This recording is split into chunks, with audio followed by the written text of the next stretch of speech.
Karthik sir ಅಂತೂ ಕೊನೆಗೆ ನಿಮ್ ಶಿವಮೊಗ್ಗಗೆ ಶೂಟಿಂಗ್ ಬಂದಿದ್ದೀರಾ ದೇವಿ ಮೂವಿ ಶೂಟಿಂಗ್ಗೋಸ್ಕರ. ಜೈಲಿ ಬಂದಿದೀವಿ ಶೂಟಿಂಗಿಗೆ.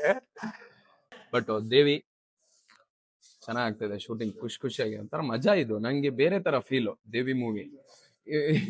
ಇದೇನು ಇದಕ್ ಬಂದಂಗೆ ಹೇಳೋ ಪಿಕ್ನಿಕ್ ಬಂದಂಗೆ ಖುಷಿಯಾಗಿ. ನಮ್ ಪ್ರೊಡ್ಯೂಸರು ನಮ್ ಹೀರೋ ಒಳ್ಳೆ ಮನುಷ್ಯ ಪಾಪ, ಚೆನ್ನಾಗ್ ನೋಡ್ಕೋತಾರೆ. ಹೊಸ ಹೀರೋ ಜೊತೆ ಆಕ್ಟ್ ಮಾಡೋ ಎಕ್ಸ್ಪೀರಿಯನ್ಸ್ ಯಾವ ತರ ಇದೆ?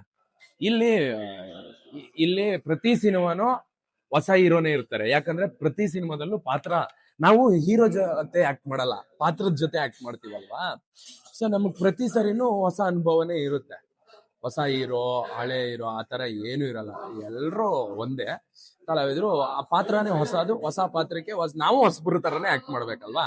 ಸೊ ನಾವೇನ್ ಕಲ್ತು ಗುಡ್ಡೆ ಹಾಕಿದೀವಿ ಅಂತ ಏನಿಲ್ವಲ್ಲ. ನಾವು ಈಗ ನೋಡಿ ದೇವಿ ಸಿನಿಮಾ ಬಂದಿದೀವಿ, ಇಲ್ಲೊಂದಿಷ್ಟು ಕಲಿತೀವಿ ಹೊಸಬ್ರ ಜೊತೆ. ಈಗ ನಾವು ಬಂದ್ 10 ವರ್ಷ ಆಯ್ತಾ, ನಮ್ದು ಅಪ್ಡೇಟ್ ಆಗಿರಲ್ಲ. ಹೊಸಬ್ರ ಜೊತೆ ಸೇರಿದಾಗ ಮತ್ತೊಂದಿಷ್ಟು ಅಪ್ಡೇಟ್ ಆಗುತ್ತೆ, ಚೆನ್ನಾಗಿರುತ್ತೆ. ಇವಾಗ ಅವರು ದರ್ಶನ್ ಸರ್ ಫ್ಯಾನು, ನೀವು ದರ್ಶನ್ ಸರ್ ಫ್ಯಾನ್ ಅಂತ ತುಂಬಾ ಕಡೆ ಹೇಳಿದೀರಾ. ಇಬ್ರು ದರ್ಶನ್ ಸರ್ ಫ್ಯಾನ್ಸೇ ಒಂದ್ ಸಿನಿಮಾದಲ್ಲಿ ಮಾಡ್ತಿದ್ದೀರಾ ಅಂದ್ರೆ ಯಾವ ತರ ಇರುತ್ತೆ? ಅಂದ್ರೆ ನಿಮ್ ಕ್ಯಾರೆಕ್ಟರ್ ನಾವೇನ್ ಎಕ್ಸ್ಪೆಕ್ಟ್ ಮಾಡ್ಬೋದು? ಸೊ ಕ್ಯಾರೆಕ್ಟರಿಗೂ ದರ್ಶನ್ ಸರ್ ಅಭಿಮಾನಕ್ಕೂ ಸಂಬಂಧ ಇಲ್ಲ. ಆದ್ರೆ ನಾವಿಬ್ರು, ಆಮೇಲೆ ಇಲ್ಲಿ ಇರೋ ಆಲ್ಮೋಸ್ಟ್ ದರ್ಶನ್ ಸರ್ ಫ್ಯಾನ್ಸ್ ನಾವು ಎಲ್ಲರೂ ಇದೀವಲ್ವಾ. ಸೊ ನಾವೆಲ್ಲರೂ ದರ್ಶನ್ ಸರ್ ಬಗ್ಗೆನೆ ಮಾತಾಡ್ತಾ ಇರ್ತೀವಿ. ಅವ್ರು ಮಾಡಿರೋ ಕೆಲ್ಸಗಳು, ಅವ್ರಿಗೆ ಯಾಕೆ ಹಿಂಗಾಯ್ತು, ಈಗ ಆಗ್ಬಾರ್ದಿತ್ತು, ಮತ್ತೆ ಬರ್ಬೇಕು, ನಾವೆಲ್ಲ ಅದನ್ನೇ ಮಾತಾಡ್ಬೇಕು. ಅವರು ಅದು ಇದು ಏನ್ ಮಾಡ್ತಾರೋ ಅದ್ ಯಾವ್ದು ಬೇಡ, ಅವ್ರು ಆಚೆಗೆ ಬಂದು ಓಡಾಡ್ಕೊಂಡಿದ್ದಾರೆ, ಈ ಸುದ್ದಿ ಕಿವಿಗೆ ಬಿದ್ರು ಸಾಕು ಅನ್ಸೋಷ್ಟು ಫೀಲು. ಯಾಕಂದ್ರೆ ನಾನು ಈ ಹಿಂಗ್ ಕಾಲಿಡ್ತಾ ಇದ್ದಂಗೆ ನಂಗೆ ಬೇರೆ ಎಲ್ಲ ನೆನಪಾಗಿಗಿಂತ ಮುಂಚೆ ಭಾಷೆ ನೆನಪಾಗಿದ್ದು. ಇದ್ರೊಳಗೆ ಹೆಂಗಿರ್, ನಾನು ಅದಕ್ಕೆ ನಿನ್ನ ಹತ್ರ ಬಂದು ಜೈಲೆಲ್ಲ ಹೆಂಗಿರುತ್ತೆ, ಗೋಡೆಗಳು ಹೆಂಗಿರುತ್ತೆ, ಇದ್ರಲ್ಲಿ ಹೆಂಗೆ ನನಗೆ ಪ್ರತಿ ಗೋಡೆಗಳು, ಪ್ರತಿ ಕಾಂಪೌಂಡು, ಪ್ರತಿ ಬ್ಯಾರಿಗೇಡ್ ನೋಡಿದಾಗ ನಮ್ ಬಾಸ್ ಇಲ್ಲಿ ಹೆಂಗಿರ್ತಾರೆ, ಚೆನ್ನಾಗಿ ಓಡಾಡ್ಕೊಂಡು ಮಾಡ್ಕೊಂಡಿದ್ದವರು. ನಾವು ದೇವ್ರ ಹತ್ರ ಇಷ್ಟೇ ಕೇಳೋದು, ಅವ್ರ ಆಚೆಗೆ ಬರ್ಲಿ, ಸಿನಿಮಾ ಮಾಡ್ತಾರೋ ಮತ್ತೊಂದ್ ಮಾಡ್ತಾರೋ ಅದೆಲ್ಲ ನಮಗ್ ಗೊತ್ತಿಲ್ಲ, ಅದು ಅವರ ಪ್ರೈವಸಿ, ಅವ್ರ ನಿರ್ಧಾರ. ಬಟ್ ನಾವು ಅಭಿಮಾನಿಗಳಾಗಿ ನಮ್ಗಷ್ಟೇ ಆಸೆ. ಈ ತರ ಅವ್ರಿಗಂತಲ್ಲ, ಯಾವ ನಟರಿಗೂ ಆಗ್ಬಾರ್ದು. ನನ್ನ ಪ್ರಕಾರ ಆ ಮನುಷ್ಯ ನಡೆದು ಬಂದಿರೋ ದಾರಿ, ಆ ಮನುಷ್ಯ ಮಾಡಿರೋ ಉಪಕಾರ, ಆ ಮನುಷ್ಯದಿಂದ ಇವತ್ತು ಎಷ್ಟು ಜನ ಬದುಕ್ತಾ ಇದೀವಿ, ಎಲ್ಲ ಮ್ಯಾಟ್ರ್ ಆಗುತ್ತೆ. ನಿಂದು ಕಾಲ ಮುಗಿದರು ನಿಲ್ಲದು ಅಧ್ಯಾಯ, ಪುಣ್ಯಾತ್ಮ ಪುಣ್ಯಾತ್ಮ. ಇವಾಗ ಬೆಂಗಳೂರಲ್ಲಿ ಅಷ್ಟು ಬಿಸಿ ಟ್ರಾಫಿಕ್ ಅಲ್ಲಿ ಶೂಟಿಂಗ್, ಬೆಳಗ್ಗೆಯಿಂದ ಸಾಯಂಕಾಲವರೆಗೂ ಶೂಟಿಂಗ್ ಮಾಡಿ ನಿಮ್ಮೂರಿಗೆ ಬಂದಾಗ ನಿಮ್ಗೆ ಏನ್ ಅನ್ಸುತ್ತೆ ಶೂಟಿಂಗ್ಗೋಸ್ಕರ? ನಮ್ಮೂರಿಗೆ ದಿನ ಬಂದ್ರು ನಂಗೆ ಖುಷಿನೇ, ಶೂಟಿಂಗ್ಗೋಸ್ಕರ ಅಂತಲ್ಲ. ಅದನ್ನೇ ಹೇಳ್ತಿರೋದು ನಾನು. ನಿಮ್ಗೆ ಯಾವ ಪ್ಲೇಸ್ ಬೇಕಾದ್ರೂ ಬೋರ್ ಆಗ್ಬೋದು, ನೀವು ಇದೇ ಊರಲ್ಲಿ ಬಿದ್ದು ಸಾಯ್ತಾ ಇರಿ, ಒಂದ್ 15 ದಿನ ಬೆಂಗಳೂರಿಗೆ ಹೋಗುವ, ಯಾವಾಗ ಊರಿಗೆ ಹೋಗ್ಬಿಡ್ತೀನಿ ಅಂತ. ಊರಿಗೆ ಬರೋದು ಪ್ರತಿ ಕ್ಷಣನೂ ಹಬ್ಬನೇ.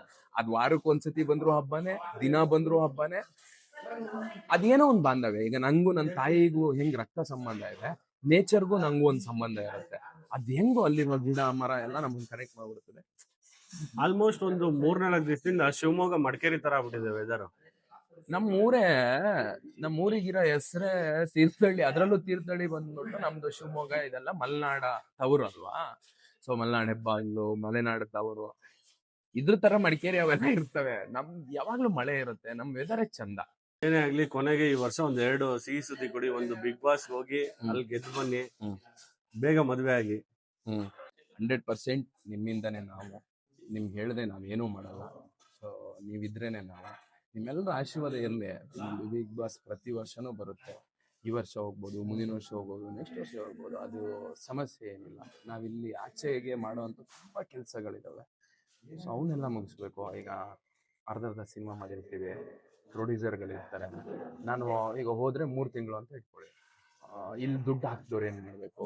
ನನ್ನ ಒಬ್ಬನಿಗೋಸ್ಕರ ಇವತ್ತು ಇಲ್ಲಿ ಶೂಟಿಂಗಲ್ಲಿ ಎಷ್ಟು ಜನ ಕೆಲಸ ಮಾಡ್ತಾ ಇರ್ತಾರೆ? 100-200 ಜನ. ನಾನು ಸಡನ್ ಆಗಿ ನನ್ನ ಸ್ವಾರ್ಥಕ್ಕಂತ ಎಲ್ಲೋ ಹೋಗ್ಬಿಡೋದು, ಇಲ್ಲಿರೋರಷ್ಟು ಜನರು ಶಾಪ ನಮ್ಗೇನಾ? ಇವಾಗ ಅರ್ಧ ಶೂಟಿಂಗೇ ಮಾಡಿಲ್ಲ ಅಂದಿದ್ರು ಓಕೆ, ಬೇರೆ ಕ್ಯಾರೆಕ್ಟರ್ನ ಯಾರನ್ನ ಹಾಕೊಂತಾರೆ. ಅರ್ಧ ಶೂಟಿಂಗ್ ಮಾಡಿ ನನಗದೇನೋ ಗೊತ್ತಿಲ್ಲ, ನೋಡೋಣ. ಆ ಥರ ಏನಾರು ಇದ್ರೆ ಎಲ್ಲರೂ ಪರ್ಮಿಷನ್ ತಗೊಂಡು, ಎಲ್ಲರೂ ಒಪ್ಪಿಗೆ ತಗೊಂಡು ಮುಂದೆ ಹೋಗೋ ಯೋಚನೆ ಮಾಡೋಣ. ನನಗೆ ಇನ್ನೊಬ್ರಿಗೆ ಹರ್ಟ್ ಮಾಡಿ, ಮತ್ತೊಬ್ರನ್ನ ಖುಷಿ ಪಡ್ಸೋಕ್ಕೆ ಇನ್ನೊಬ್ರನ್ನ ಹರ್ಟ್ ಮಾಡೋದು ಅದು ಪಾಪನೇ ಅನ್ಸುತ್ತೆ. ನೀವು ಅವ್ರು ಖುಷಿ ಪಡಿಸ್ತಿದ್ರೆ ಪರವಾಗಿಲ್ಲ, ಇನ್ನೊಬ್ರು ನಡೆಸ್ಬಾರ್ದು. Thank you so much sir. Yes, thank you.